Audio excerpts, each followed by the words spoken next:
Hello, everybody. Welcome to Depth of Field. I'm Penny De Los Santos. I'm your host. Thank you for joining us. Today we have a really special guest. I was trying to think about who I could have on, and I decided after we talked about it, Annie and I talked about it, that having my marketing branding person, my marketing branding manager, I decided to have her on because she's influenced the way that I work and everything that I've done for the last year and a half. So this is Annie Cavallo. Hi. I'm going to have Annie introduce herself. That was a great intro. I loved that. That was good. Yeah, but there's a lot about you that I left out. Okay. I'm Annie. I am Penny's marketing person, as she so eloquently said. But I guess if you went more professional, I call myself a creative branding and I guess creative branding marketing director would be like an overarching role. My current full-time job is director of marketing for a luxury bridal brand. But I've been a consultant for over 12 years. So it's hard for me to always let go of that personal, I guess like freelance work, if you will. I love full time, but I've stayed, connected to a couple of my clients that I really enjoyed working with. Obviously I have to enjoy working with them to keep them around, with a full-time job. And I just also for me as a person, like I identify first as someone who self-promotes and self-markets. So having that continuous touch point with people like Penny and a small handful of clients still with a full-time job keeps me on the pulse of what's new. So I came to Annie in September of 2022. It was like the summer after the pandemic. Yeah, it was kind of like a weird, yeah. And at that point, I had an agent, and my agent was like, "You have to be posting to Instagram every day, and if you're not, you need to hire someone." And I wasn't at that point, and I sort of had to come to Jesus with myself and realize that I needed help, and because I didn't like posting, and so I decided to make an investment in myself now, in my business. And have I ever made this big of an investment? No. Would I do it again? Do I recommend it? Absolutely. I've gone into some debt, full disclosure, as a result. But that being said, it's already like I'm seeing the fruit of that labor that we did. Finally, after a year and a half. And like a weird year and a half. A weird year. I mean, 2023 was horrible. Yeah, for a lot of artists. But just to caveat off what you just said, anything that's, self-promoting, self-marketing, it's like going to the gym. I know I've used this analogy with you a bunch, but you have to think about anything that you do for yourself as like a workout regime. You don't go to a gym and expect to have abs the next day. You have to just keep going. And it's all those baby steps that you do that eventually you start to see that definition, that tone, that muscle build. And I think marketing is the same. You don't want to start marketing when you need to be marketing. That's also another thing we always talk about. It's like you want to be doing it enough and regularly that when you are slow, you're not just in that slow point and now also trying to start to build up your work. You want to be marketing the whole time, whether it's social presence or email marketing or, website or whatever it is. So that when you have those ebbs and flows, you have something to fall back on. And I think, when you and I met, you didn't have that back end work in the progress. So not only were you slow with work, as a lot of artists were, it wasn't just you, it was kind of like a huge shift. I just want to give context to when Penny and I started working together. That's when reels and videos were actually really exploding on Instagram. And there was this huge void for photographers, especially, who were like, what the fuck do I do now? Like, I don't do video media. I don't create reels. Like, how do I compete with the at-home influencers now taking my clients and my jobs? And so I think that's what really made you feel, I don't want to speak for you, but that was really when it made you feel like you had to outsource some sort of creative partnership to not only like be vulnerable and acknowledge like, wow, like my industry is literally changing to the point where like I have to learn a whole new skill. Yeah. And not only that, but like, how do I also like bring a heartbeat back to my marketing? So I'll let you finish, but that was just a little sidebar. No, I mean, yeah, and that's exactly right. I mean, I was posting some, I was taking work and I was maybe updating my website, but that's it. I was doing a newsletter, but I was doing it like when I had work I wanted to show. Was it monthly? No. So immediately Annie was like, we're doing a monthly newsletter. And then the second thing you did was immediately like put me in front of the camera so that I could share my story more. And I'm not comfortable with that at all. I know that's going to come to a surprise for a lot of you. But it's intense. And for me, it's more like mentally. I love my privacy, and I don't really have a desire to become a subject or famous in any way. I really don't. But yet here I am. And this is because of marketing. Mm-hmm. And I think that's what's interesting. So we started a newsletter. She started putting me in front of the camera, talking about the things that I did know. I'm a photographer. I talked about how to make a great food photograph. We started Sunday sessions, which was me in front of the camera, just giving tips. And then I started a podcast. Kind of as a result of Sunday sessions. Yeah. And all of this, and I'm leaving out one thing. So this is the part I want to talk about. And Annie touched on it. And that was collaborating with someone who did know the language of Instagram. And I know Reels is not hard to figure out, but it is, and it's intimidating. And so I feel like I bought a one-on-one course with you, to kind of like fast track me to understanding it, getting into it, and then being able to produce it. Yeah. And I think what was awesome about you, and I know I've shared this, is like, I think it takes a lot for any artist, and like background on me too. Like, I'm trained in art. I have a BFA in design. I minored in photography. So I have an ego in art as well. And I think the biggest thing that I found with some of my clients, with photographers especially, it's so hard to like step back from your own craft as an artist and think like, I have to do something different now or learn something new. And I felt like you were always so receptive and open to like letting someone else show you something. So, and then now you're doing it on your own, but you are so willing to like learn something new. And I think like that's really commendable, because a lot of artists, sometimes their egos get in the way and they don't want to admit like, fuck, I have to learn something new, or I have to change the way I do stuff. Like you enhanced your own library of work with this other tool now. And I think that was just really, really interesting. And I'm so glad you did it when you did, because now it's like you're embarking on, I think, like other opportunities because of your willingness to like adapt and change and be open to what was going on. Yeah. I do feel like, I learned a ton. I mean, wow, I learned a ton from you. And I think back on it and I'm like, I did. I got like a one-on-one education in social media. Thanks. And beyond, because I feel like you did offer a lot of like one-on-one coaching, because I can be like many photographers. Yeah. Get stuck in my own way and, get stuck in my head and emotionally stop myself from pursuing things because I don't feel like it's going to be that good. I'm such a perfectionist. I don't really want to do it. I should listen to myself. I don't want to do it. Then I would always call you, or we'd have a meeting and you'd be like, it's not that hard. Just do it. Don't overthink it. Just do it. Yeah. So that was huge for me too. I have an entire wall in my workspace where we did basically. Yeah, I did an interview last week, the one with Joy Fennell with the AI creator. Oh, cool.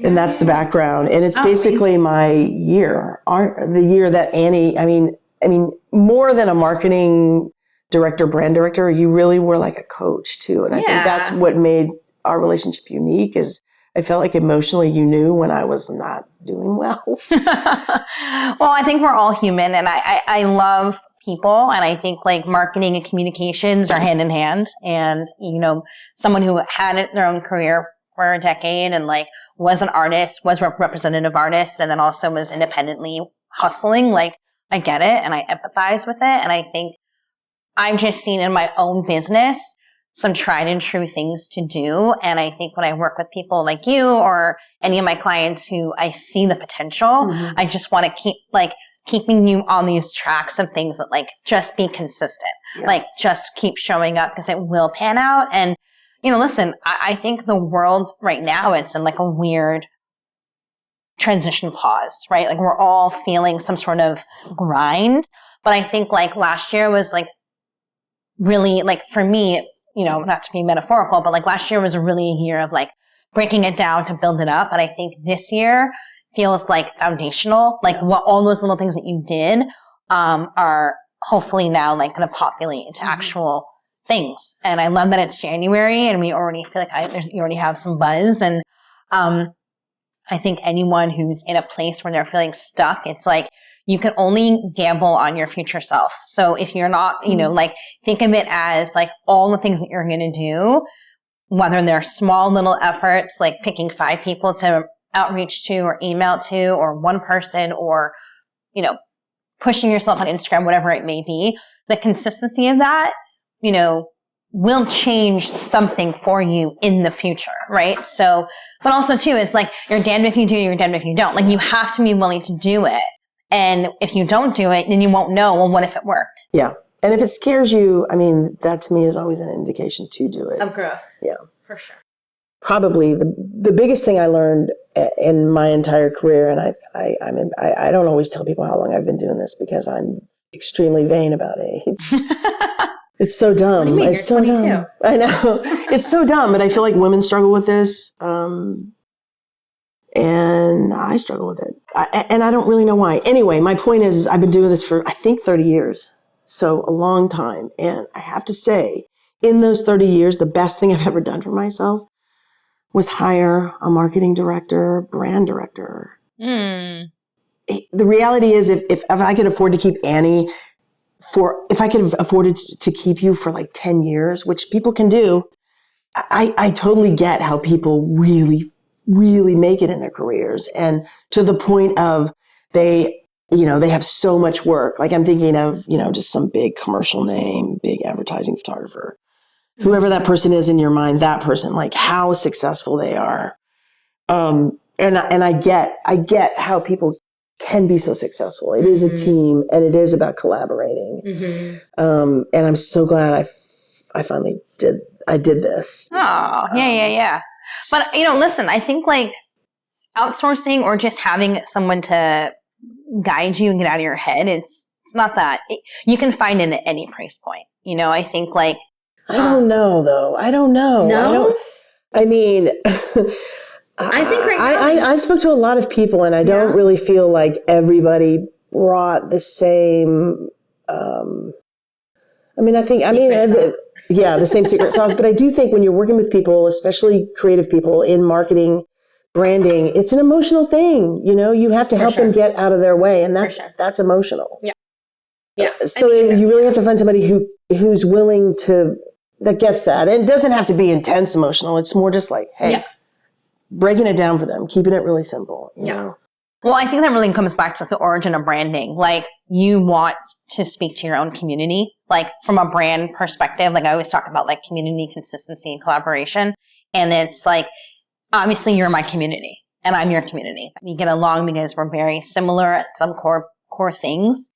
And I think what I offer and what I do with my own business, I think resonates with you. But that's just classic branding, right? Because there are some people who would find my style or my approach completely like dog shit. It just depends on their own MO. So, I think that what I'm saying there is like you can find in your own way, people out there. And, from a marketer, I always look at like, there's so many people on Instagram right now who play to be these coaches, these marketing people. And as someone who's trained in this, and it's like, oh my gosh, like what are they doing differently? Like I even can get intimidated, because it's like, it seems like everywhere you turn, there's a coach doing some sort of course, download, free this, free that.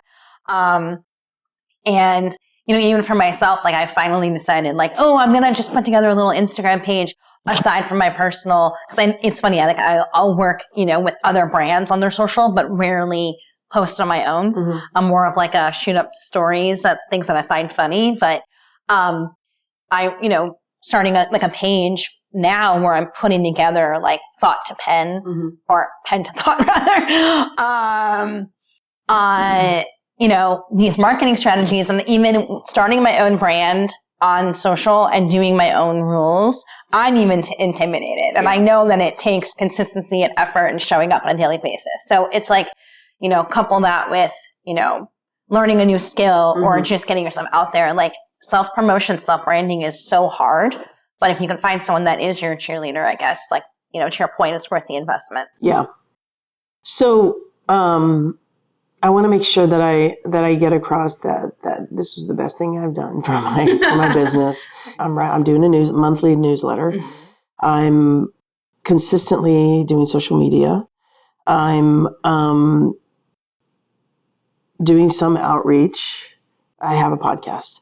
All of those things kind of re-emphasize me as a content creator, photographer, director, expert. And they're starting to like create opportunity, like your opportunity with Fuji and like, I think you even said one of those direct outreaches to you was because of what you're doing with your newsletter and like the Sunday sessions, right? Right. It almost makes me seem like an expert. What?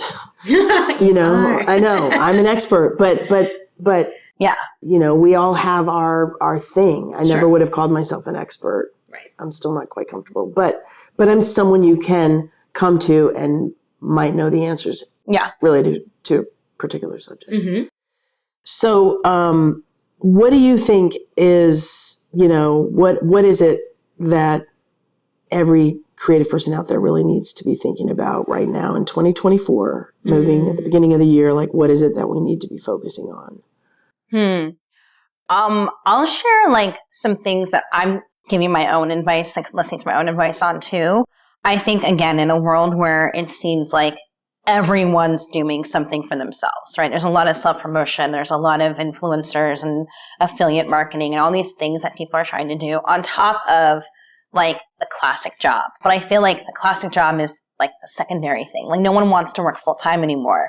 They want to have their own business or they want to be freelance, which is so crazy because like when I started my career, it was the opposite. Like I was like, I'm going to be freelance. And everyone was like, ooh, like good luck with that. It was a very taboo thing to be self-employed for a while, or it wasn't looked at as like the thing to strive for. Mm-hmm. I think the pandemic really made us all double down on like working for ourselves, but all that to say, so now that you're competing with a lot of people who have this self-confidence and self-drive to get in the game as a freelancer and work for yourself, I think it is even more important now than ever to like identify, call it like your secret sauce, because the only thing that makes you different than them is you, really, right? Like everyone can offer a similar thing or have a similar stance, and there's so many repetitive options out there, but what attracts you to the right person is because it's them.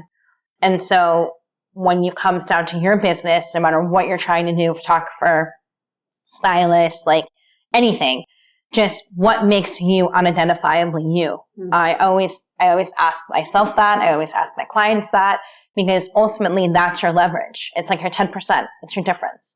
So think about what makes you identifiably you and lean into that. If it's your perspective on something, if it's like the way you approach a subject or an art, or if it's just how you present yourself or your whatever it may be, leaning into what makes you you versus trying to be what you're not. You can't follow anyone else. That's not, and then if you're following, then you're not leading, right? Mm-hmm. So you have to really be comfortable in who you are, what you're offering, and believe that you are just as important. And they're not you. So if you're on team you, that motivates you to find that gumption, like push past that ego, push past that insecurity, because you have great stuff too. And it's just a matter of doing the effort. And one thing that they have on you right now is the fact that they're doing it and you're not. So just get out of your own way. And if you have something in mind, like go for it. Like post it. Well, I think you should photograph this and add it, onto your social feed. But give yourself visuals, give yourself that timeline. Sometimes we all think about like huge picture, like, oh, I want to just X, Y, and Z. And it's like, awesome. Make that your end goal and then back it up into like 6 or 7 steps to get there. Sometimes looking at things in smaller bites is like way more, appetizing than like one huge mouthful of like impossible. So like figure out who you are, stand by that for sure, and apply that gumption and apply that secret sauce, I call it, to everything that you do. Because again, like that consistency and that platform is going to be, what makes you different than everyone else. Can we, I'll use myself as an example, because as you're saying it, I'm like, yeah, your secret sauce. And we've talked about secret sauce a lot. And I know what your sauce is. What's my sauce? I've told you what your sauce is. So Penny's, so that everybody understands. So Penny's sauce, I always thought, looking at her body of work, the stuff that really felt the most like passionate and like organic to you and your persona is when you're telling a story of how a meal's made. Like literally like the act of the family, like in the moment with the food. It's not the staged perfect tabletop. It's not like, the recipes. It's when you are shooting real people in their element, in their moment, and you're capturing that essence of that moment. That's why I feel like that's your sauce. It's like you have a way of seeing something so profound in like the most simplest act. There's so many photos I can think of, like where it's like, wow, they're just literally shaking rice. Oh yeah. But like it looks like very powerful. Or that beautiful fast photo, of the men who are like eating on plastic bags. It's like all these things. Like you look at the photo for what it is, it can be really simple, but it just looks so much more like there's so much depth there. And I think it's just because your eye, like you're looking at things that, people sometimes would walk by. Like I love all your street photos from Mexico. Like just in the street food and like the young people like eating. It's like all simple things that every person would just walk by normally. But I think for some reason you like stop and see that differently. And I think a lot of what you're known for is that work too, and I think that style and that eye is what gets you these other jobs because they want you to capture that same emotion in their product. Cool. That's awesome. Yeah. You're welcome. So then how do we translate that into money? Social media? Yeah, money. So then how does that translate into making it for social media? So I think what we did with that, we started to tell your story and your perspective, and we started to talk about like how you see things differently. And I think what people really loved was sharing your experiences, sharing your eye, like, yes, like, photography is also feeling a major shift right now, but I think what is really cool about you still is what you were best known for and what you are still known for is you're shooting people. And I don't think AI can replace that. Like, I think like, we know AI is out there, but you're capturing like a real person in a real moment and it feels so authentic. Whereas AI is like the fantasy and the extremist, right? But like a lot of your most famous work, it's like the bare bones of people and like authentic. And I still believe that like, listen, I don't know what AI is going to do, but my honest opinion is it'll exist in some capacity. But then you're going to have these other people who still want organic, natural, real pulse people and not like a fake family in, wherever they live. But, who knows? I think everything is cyclical. I think everything will influence and then respond. Yeah. And right now I think we're still in the influence phase. That's why it's all hyped up. But I think you're already seeing that there's conflict and issue and pushback on, AI. So we'll see. How does a person identify their brand? Not just their sauce, but their brand now. Yeah. So I think like one of the things just to talk about social for a minute, your Instagram feed, if you're an artist in any way, and by artist, I mean anything. Like you're a person of a craft, right? You can be anything that you want to present your work on a consistent level. Every single thing you post should be under the filter of, does this represent me in the best way? Is this my brand? I know one of the first exercises we did was I kind of went through your grid and curated out like all the things that kind of felt like, I don't love it, or like, it's not really me anymore. And really create that filter of like, is this my brand? And by brand, it's like, is this who I want to be representing? Is this, where are my clients coming from? Where are they looking at me from? Like, what companies do I want to be attracting to me? So it's like the where are they, right? I think, again, your consistency builds community. So if you're consistently showing something that you want people to respond to, those who no longer respond to it will leave and you'll have drop off. But then you'll have new people that are like, oh, wow, I really love this consistent body of work, right?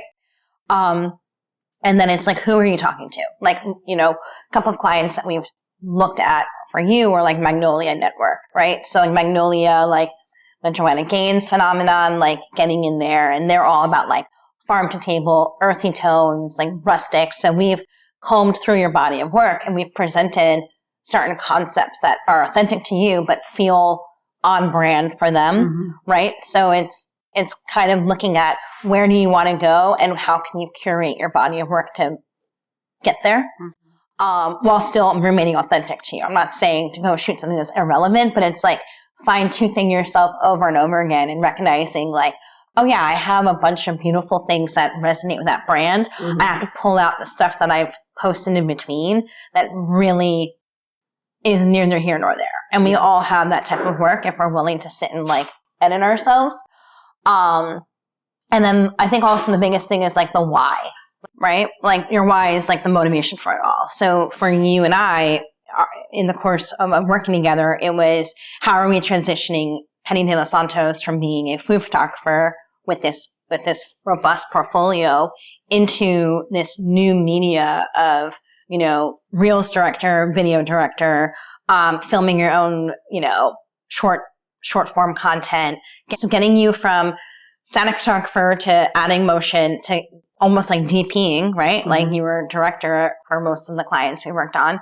But then it's like all that why stemmed from like, there was a bigger, I think your why, and maybe you remember it, but your why was like you had this bigger calling to like share your body of work from an expert level, not just behind the camera, but in front of it.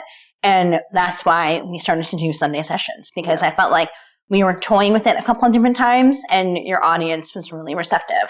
And then when we got really consistent about it, it was like, where does this go? And it quickly snowballed into a podcast, and I think this is another platform that can, it has legs and opportunity, and it's connecting you with other people that you never would have connected with had you not started it. Yeah. So. And the other thing it does, which is why I did it, is because it establishes me as an expert. Da-na-na. Full circle. And so people then, maybe brands, companies, people. Which they are. Yeah. So it's happening in a time where the industry is really moving and changing. And I don't know if any of us really know where it's going to go. I'm not really sure what else to say except for, wow, I'm really proud of myself. Yeah. I'm really proud of myself. Like, best decision I ever made. And, but you also accomplished a lot. Like I sent you that so much. Recap of like the year, and it felt so like, but like you look at it big picture, like there was a lot that you did in a year. And I do really feel like, and fingers crossed, but I do genuinely believe like this is going to be a growth year for you because you did all the planting and you did all the work, and now it's going to be like, where does that come from? And it's, it's only January. I know. And that's like a huge thing. Like if you are looking at yourself and you're like in this place of like, what do I do next? Like it's just the start of the year. Like use this as a catapult, even if this runs in February, whatever. But like use this time of year as a catapult and see where you get to by the end of it. And, I'm a big believer in like steps forward. Like you have to make that effort and create your own network of positive reinforcement, or, like there's great, you can follow people that share free content about branding. The other thing that, and I haven't said it, but it's an obvious one, is that I think you held me accountable, and so we were like coworkers, and you were watching me. I was also paying for it. So it was like, I got to get my money's worth.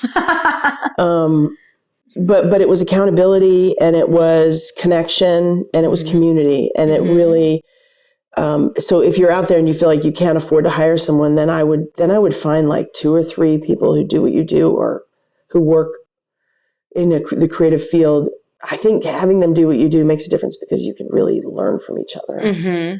Or maybe not what you do, because sometimes, misery loves company. And if you're both, has to be the right person. Yeah. If you're both in a spot where you're both trying to make moves, it might be like, fuck it. But if you know someone who's not in your industry, but it's just like, can give you honest feedback, can give you perspective, can talk out your mental blocks. Like that's really, I think, what sounds like you benefited from the most, aside from like the actual marketing strategies, but, having someone that you can, reinforce what you're thinking or tell you what you shouldn't be thinking about, like giving you different perspectives, reframing your mind, is helpful. So like find that support system. Yeah. Beautiful. I think this is, I'm excited about this year. Yeah. February, I have some super exciting news to share with all of you. I can't really share yet, but it's huge for me. And I'm excited about it. And I know all of it is related to the work that we did together. So awesome. So I'm super excited to pass all this on to all of you. I hope that you feel inspired. I hope that you don't feel intimidated. At the end of this, it's really about finding community and finding people that really, hold your feet to the fire and push you along your way. Mm-hmm. Don't beat yourself up. Believe in yourself. Stay out of your head. For sure. Yeah. Yeah. I think that's all good stuff. All right. I want everybody to know how they can find out more about you. Sure. Well, I'm on social. You can follow me at Annie Cavallo. And then I am on my own rebranding side project journey. So if you want to see my own, preaching to my own choir, I started a business platform called Go Brand Yourself. Yes, it is a direct reference to go fuck yourself. It's one of my favorite things to say. But go brand yourself. Just go do it. Just go do it. And I think now more than ever, one of my new taglines is, if everyone wants to be a solo entrepreneur, you better be a well-branded CEO of that company, because you work for yourself and you got to know your shit and you got to get it together. So Go Brand Yourself is a place where I am sharing all of my tried and true tips and tricks. And I just started promoting myself. So again, I'm in your boat. I'm doing all my work. I'm doing the things. I have to go up there and swallow my own ego and speak to my small little community, but they're there, and I'm going to keep speaking to them until they get where I want them to be. Yeah. I follow it and I love it. Thank you. Yeah, it's really been great. And I'm going to be dropping some cool stuff. Like I have, actually, it spawned from something that I got an opportunity through Penny. And working with her, I was connected to another community that she is very well respected in. And they asked me to do a digital course in their small community last spring. And the whole concept just in my mind created an awareness that some people are just really, as easy as it is for me to give, it's still not commonplace for a lot. So I'm leaning into the whole digital marketing, providing information online aspect for my own career, but I'm doing it my way. I'm not going to try to sell someone this bogus course. That's just not me. I'm more about just sharing what I have and building a community that's authentic to me. So awesome. Go follow that if you want. Go brand yourself. Go brand yourself. Awesome. All right. Well, everybody, thank you so much for joining me today and Annie on the podcast, Depth of Field, A Change in Perspective. I hope all of you are doing well, getting through this winter. And thank you so much for listening. I actually I was in a meeting and somebody told me they listened to my podcast, and I was so excited. And they told me I was doing a good job. So thank you guys. Believe it or not, I pay attention and I'm super touched. So I appreciate any feedback and all feedback. And if there's someone you want me to interview or anybody that you think I should talk to, please send me an email, info@depthoffield.com, or you can just DM me directly on Instagram, or you can email me, penny.delasantos@gmail.com. Okay. Bye guys. Thank you so much.